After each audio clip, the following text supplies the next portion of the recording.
Batman the Brave and the Bold, okay? This is the introduction of the DCU Batman, Bruce Wayne, and also introducing our favorite Robin, Damian Wayne, who is a little son of a B word assassin murderer. Gunn said of the film, Batman didn't know Damian existed for the first 8 to 10 years of his life, and Gunn describes this as a very strange father son story about the duo. Okay, so let me just give a quick predecessor to what you're going to say, and then we'll just go from there. And then I'll let you go. Okay, real quick. A lot of people, including Matt Oler, wish he was on here so he could rant. A lot of people are upset because it's Damian Wayne that is not Dick Grayson. A lot of people are questioning that. And a lot of people are questioning the idea that why the Hello Kitty are we having two Batman?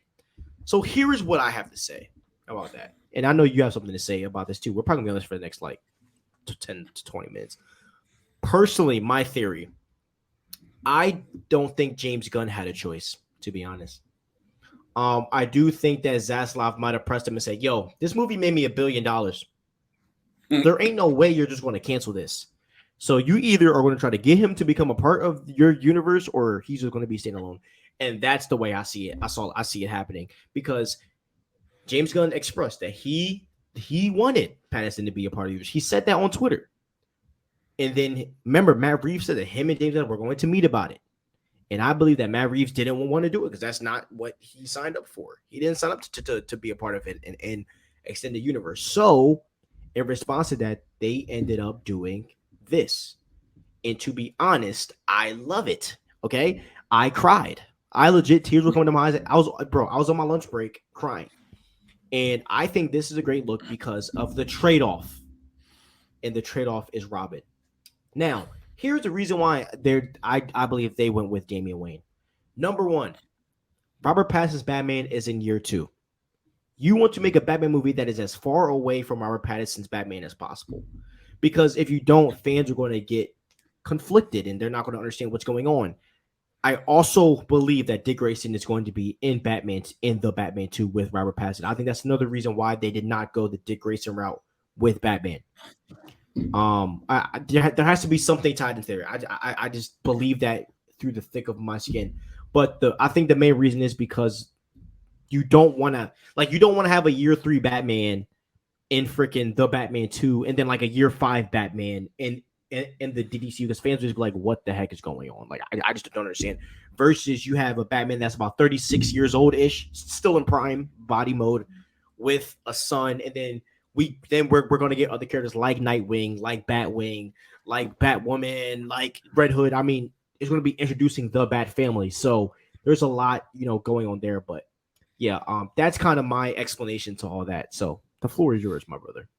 So, first of all, I want to address what Matt said and the last time me and him spoke on this show. When he was talking about the Batman and how that was true to the character, I don't think that makes it that the Dark Knight trilogy wasn't true to the character. And having said that, if you read the comics, if you watch all the Batman movies, the Batman animated movies, the Batman has different styles of stories. And, some are more, action driven, some are more detective driven.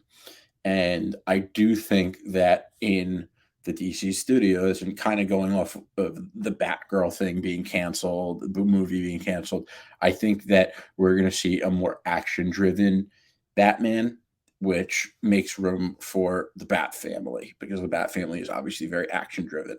I do think Nightwing or Dick Grayson is coming. I think he's down the line. You're not going to do the Bat family and not have Dick Grayson. So a little patience. Personally, Damian Wayne's my favorite Robin. I think he makes the best stories easily.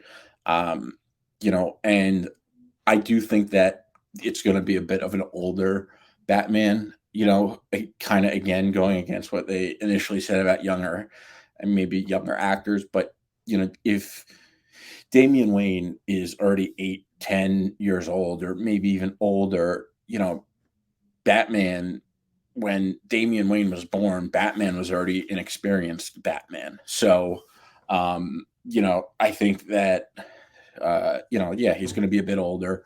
But I I would have been happy with Pattinson in the universe, but I agree. I don't think Matt Reeves wanted to do that. It's not what he signed on for.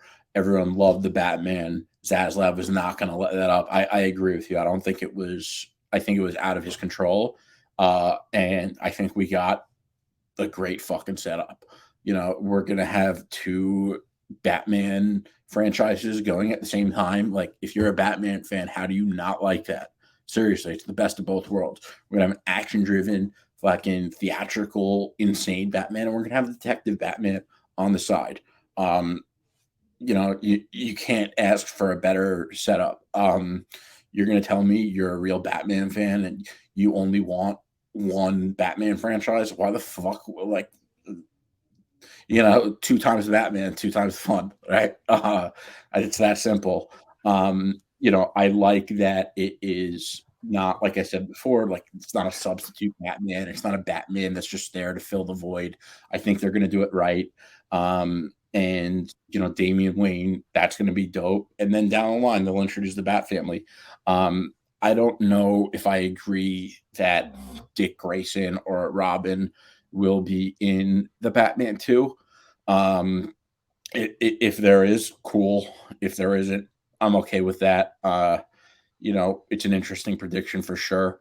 But yeah, I think that going off of Grant Morrison's comics is definitely a good move. There's a reason that, AW. yeah,